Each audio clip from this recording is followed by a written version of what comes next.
வணக்கம். இன்றைய செய்திகளின் தொகுப்பு.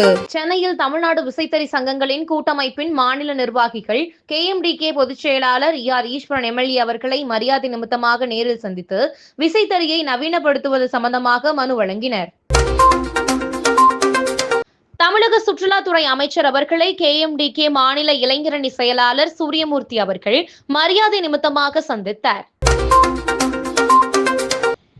இந்திய கூட்டணியின் குடியரசு துணைத் தலைவர் வேட்பாளராக உச்சநீதிமன்ற முன்னாள் நீதிபதி சுதர்ஷன் ரெட்டி தேர்வு. NDA கூட்டணி வேட்பாளராக CB ராதாகிருஷ்ணன் அறிவிக்கப்பட்டுள்ளார். ராஜஸ்தானை சேர்ந்த Manika Vishwakarma miss universe India 2025 பட்டத்தை வென்றுள்ளார். வரும் நவம்பரில் தாய்லாந்தில் நடைபெறவிருக்கும் 74வது மிஸ் யூனிவர்ஸ் சர்வதேச போட்டியில் இந்தியாவின் சார்பில் மணிகா பங்கேற்கிறார். பிரிட்டனின் நாட்டிங்ஹாம்ஷயரில் செயல்பாட்டில் இல்லாத மின் நிலையத்தில் 8 குளிர்விக்கும் கோபுரங்கள் ஒரே நேரத்தில் தகர்க்கப்பட்டன. 8 குளிர்விக்கும் கோபுரங்கள் ஒரே நேரத்தில் தகர்க்கப்பட்டதற்கான கின்னஸ் சாதனையில் இது இடம்பெற்றுள்ளது. ஜெலன்ஸ்கியுடனான சந்திப்புக்கு பிறகு புதினுடன் தொலைபேசியில் 40 நிமிடம் பேசியதாக அதிபர் ட்ரம்ப் தகவல். உக்ரைன் அதிபருடன் பேச்சுவார்த்தைக்கு ஏற்பாடு செய்யும்படி ட்ரம்ப் கேட்டுக்கொண்டதாக கிரெம்ளின் மாளிகை அறிவிப்பு. உக்ரைன் அதிபர் மற்றும் ட்ரம்பின் வெள்ளை மாளிகை சந்திப்புக்கு முன் உக்ரைன் மீது ட்ரோன் தாக்குதல் நடத்திய ரஷ்யா.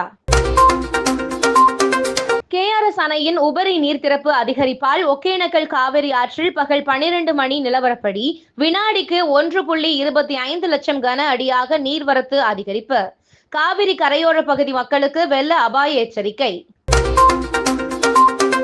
இந்தியர்களுக்காக பிரத்யேகமாக ChatGPT Go என்ற புதிய சந்தா திட்டத்தை அறிமுகப்படுத்தியது OpenAI.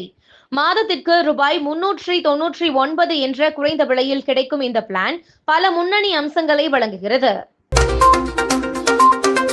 இந்தியா மற்றும் சீனா இடையேயான ஆரோக்கியமான உறவுதான் இரு நாடுகளின் அடிப்படை தேவை என சீன வெளியுறவு அமைச்சர் வாங் யி கருத்து.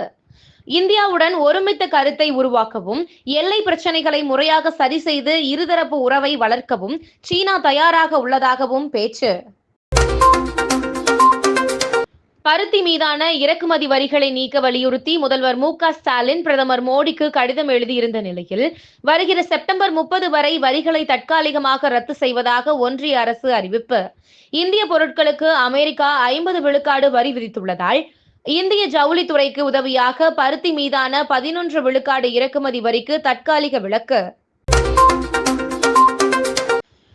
6000க்கும் மேற்பட்ட வெளிநாட்டு மாணவர்களின் விசாக்களை ரத்து செய்தது அமெரிக்க வெளியுறவுத்துறை.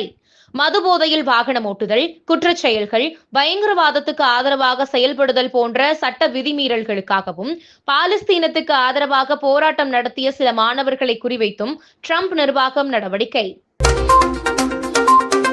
காசா எல்லையில் ராணுவ வீரர்கள் மற்றும் பீரங்கிகளை குவித்து வரும் இஸ்ரேல் ராணுவம்.